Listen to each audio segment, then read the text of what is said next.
targeted by society, targeted by her looks, targeted by her reputation, targeted by the disrespect that they've shown to the WNBA. There's a huge target on this kid's back. I thought Cameron Brink said something really smart. She said, no, they're expecting this rookie class to be perfect. This rookie class isn't even one of the best rookie classes in the last 10 years. But they've been put out to be that because the way social media is today. So what kind of impact is this rookie class having in the WNBA? If you only listen to one thing I say today, make it this. Caitlin Clark didn't destroy UConn with trash talk. She did it with silence. She did it by making the old powers look optional. If you stay to the end, I'm going to give you the single decision Caitlin made that exposed the real power shift in women's basketball. Not a highlight, not a quote, a decision. And once you see it, you'll understand why UConn and Geno can't just coach their way out of this. Because this isn't about X's and O's. This is about control. It starts with something that sounds small. One phone call, Caitlin has said out loud that she wanted Geno to call her, not because she needed attention, because he's Geno. The biggest name, the dynasty builder, the coach every elite player is told to dream about. But when recruiting time came, the call never came. No real push, no real pursuit, just silence. There's always going to be somebody that makes the team and everybody's surprised, and there's always going to be some people that don't make the team and everybody's surprised. But that's because they don't have to make those decisions, you know? My favorite part was that nobody mentioned me. So I thought that was really great. First time in 16 years. First time in 16 years. I wasn't the reason why somebody didn't make the team or somebody did make the team. And later, when people asked why, the explanation turned into something uglier. Because Geno didn't just say, we already had a point guard. He basically flipped it back on her. Like if Caitlin really wanted UConn, she should have chased him. Think about how backwards that is. A coach whose brand is built on spotting greatness, telling a teenager to prove herself to him. That wasn't just a recruiting miss, that was a message. You're not the priority. Caitlin didn't do the loud thing. She didn't whine, and she didn't campaign, she didn't drag anyone online. She did the dangerous thing instead. She remembered, and therefore she went to Iowa. No dynasty protection, no automatic national narrative. No UConn stamp that makes the media treat you like royalty before you earn it. Just a program that handed her the keys and said, go. And what happened next is the part people still don't want to say out loud. She didn't just become a great player. She became the center of gravity. Those deep threes weren't just highlights. They were receipts. Every viral clip was proof that the sport could explode without the old gatekeepers. Packed arenas weren't a fluke. They were a warning. Because when fans show up like that, money follows, sponsors follow, TV follows, and suddenly the sport stops revolving around the same few institutions. But the old guard doesn't just watch that happen calmly, that they panic. And you could hear it in the way Geno talked. At first it was subtle. A little praise, a little minimizing, a little, she plays like she's messing around. A little, people have no context. But it comes from a place where people want it so bad, but it's misguided. Then he started doing something even more obvious. He kept trying to attach her to UConn. He kept pulling her back into page comparisons. Like if he couldn't own Caitlin, he could at least frame her as an extension of the world he built. But it didn't stick. Because Caitlin wasn't borrowing attention. She was creating it. Then came the moment where the mask slipped. On a big platform, Geno went after the fans. Not the defense, not the shot selection, the fans. He called them delusional. He said they were unknowledgeable and even stupid. The worst part about new fans, they have no perspective. There's no context. So they just say ridiculous nonsense. All because they believed Caitlin could be in the MVP conversation as a rookie. That wasn't analysis, that was fear. Because what do those fans represent? They represent the market. They represent the new money. They represent the shift. And if you're a gatekeeper, the worst thing that can happen is the crowd stops asking you for permission. But here's where it gets brutal. Caitlin didn't respond with an interview. She responded with results. Rookie of the Year, all WNBA honors. and MVP votes that proved the hype wasn't some fantasy. So the people he mocked weren't clueless. They were early, they saw the future before he did.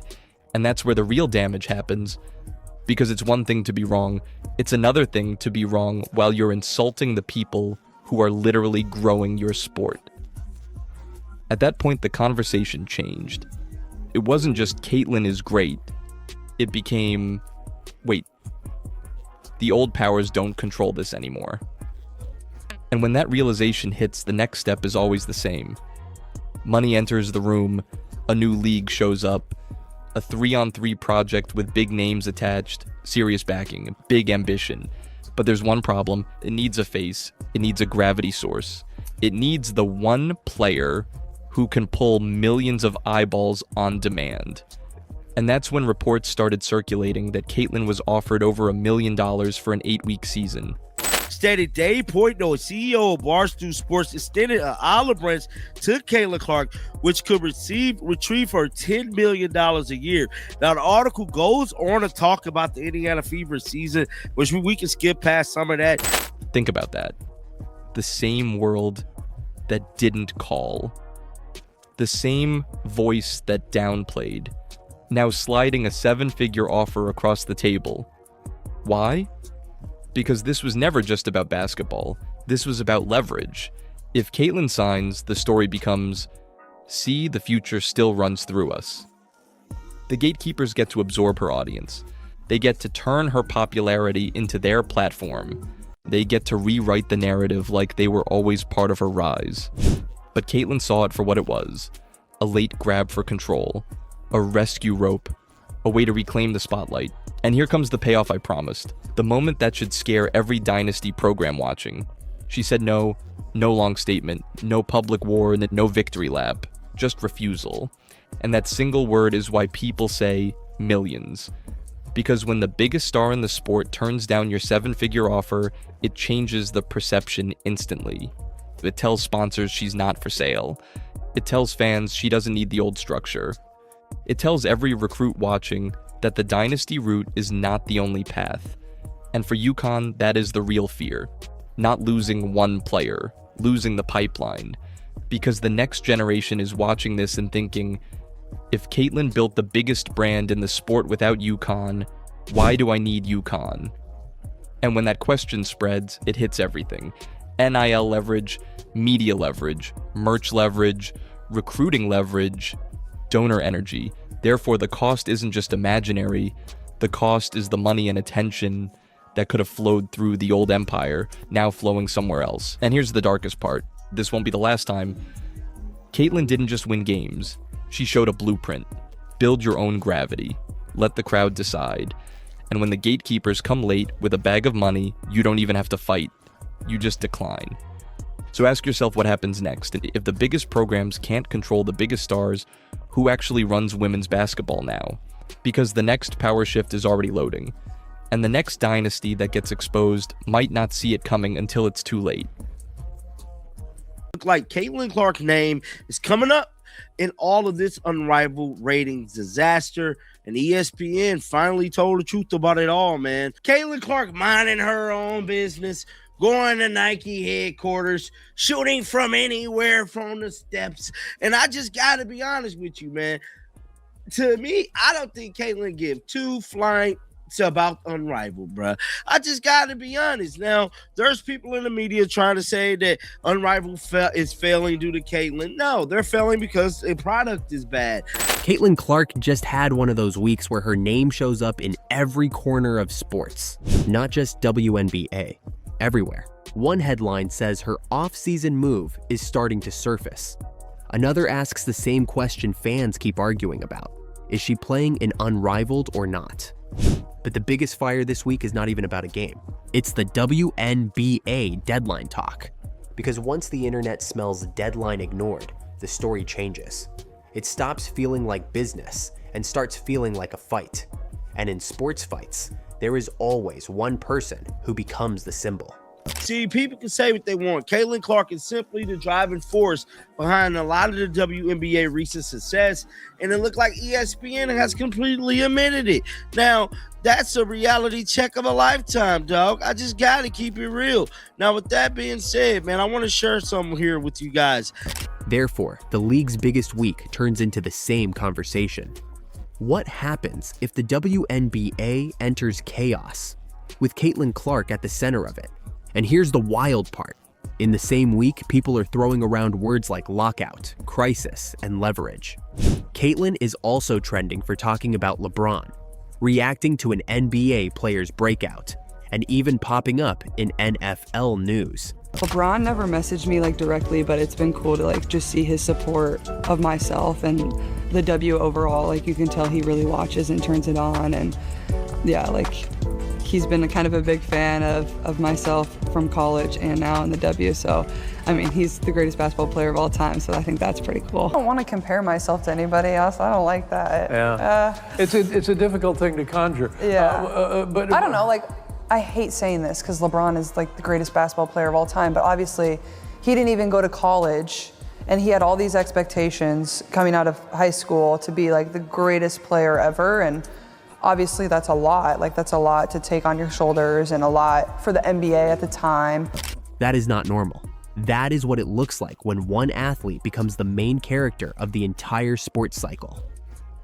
Let's start with the thing everyone keeps circling, the offseason. This week, multiple outlets push the same theme in different ways. Caitlin Clark's next move is becoming a story by itself. Even when nothing is official, the rumors do what rumors always do. They create teams in people's heads. One side says she should protect her body, rest, and come back even sharper. The other side says if she plays, she breaks the internet again. Therefore, the unrivaled question won't die. Is she in or is she out? And notice how strange that is.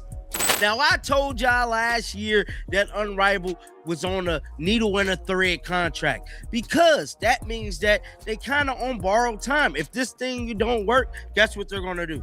They're going to ball it up and can it. And that's exactly possibly what's about to go down with Unrivaled, bruh. I haven't watched any of it. I'm going to keep it 100 with you. I ain't going to get on here and lie. And I know many of you guys probably have not watched it either, but it's quite funny hearing all of the bad stories coming out about the show. Then people had the nerve to get mad that Caitlin Clark didn't do it.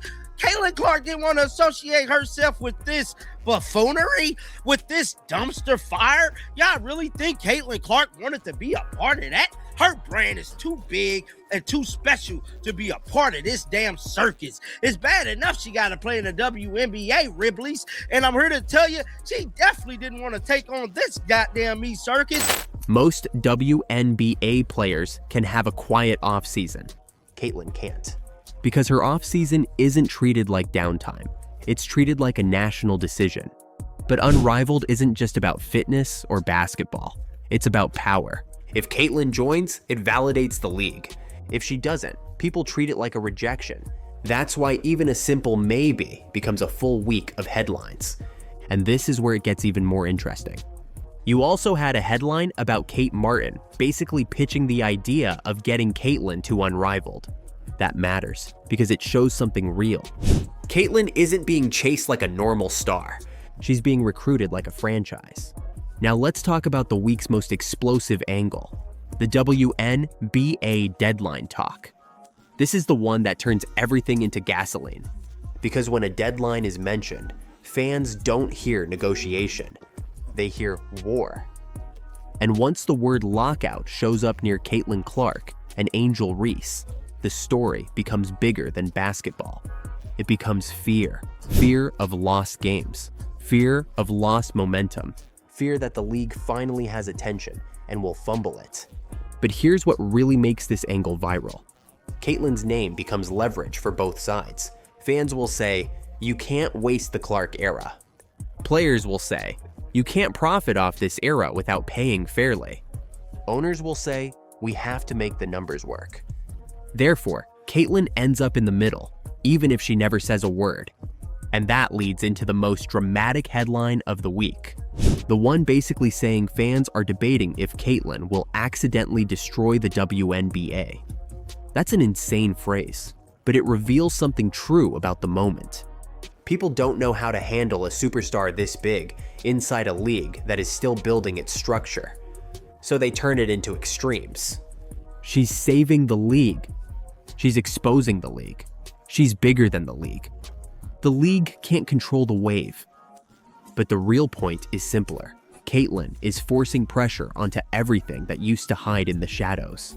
Scheduling, officiating, marketing, pay, media narratives. That's why every argument feels personal now.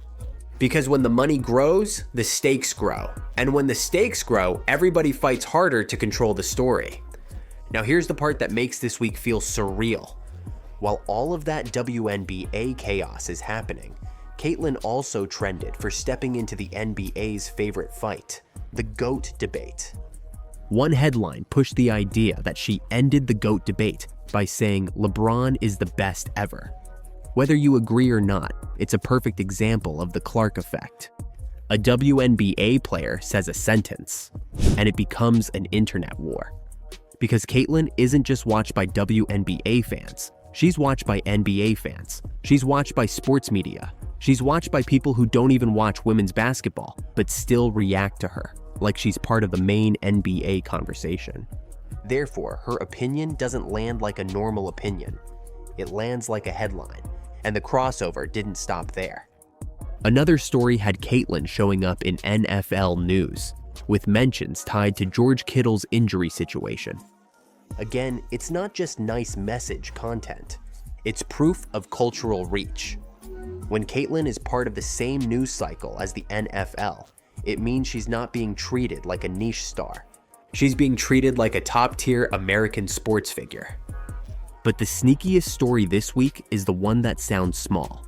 Caitlyn reacting to an NBA player's breakout stretch. That seems harmless, but it's actually another example of how the media uses her. Because Caitlyn reacting is content now. Her 2 words can become a story. That's the reality of celebrity-level attention. The reaction becomes the product. And finally, you had the pay gap headline. Women shut out again from the list of top 100 highest paid athletes. That story always hits harder when Caitlyn is in the conversation, because she's the easiest example of how big women's sports can get, and how far the money still has to go. Therefore, this week wasn't just random news. It was one clear message. The sport is growing, but the system is stressed. Put all of this together and you get the real headline of the week. Caitlyn Clark has become the pressure test for the entire league. If the WNBA handles this era well, it becomes the next major sports machine. But if the league misplays the moment, the anger won't be quiet. Because the attention is too big now. The off-season rumors show how every move becomes a national event. The unrivaled talk shows how her presence can validate or crush a project. The deadline and lockout language shows how fragile the business side still feels. The destroy the WNBA debate shows how people sense the league isn't fully built for a superstar this massive. And the NBA and NFL crossover shows something even bigger. Caitlyn is not fighting for relevance anymore. The league is fighting to keep up with her relevance. Therefore, next week is going to be even louder. Because deadlines don't fade away, they collide. And when they collide, Caitlyn Clark's name is going to be the first thing everyone tries to use. If you're still watching, drop Weekly Clark in the comments.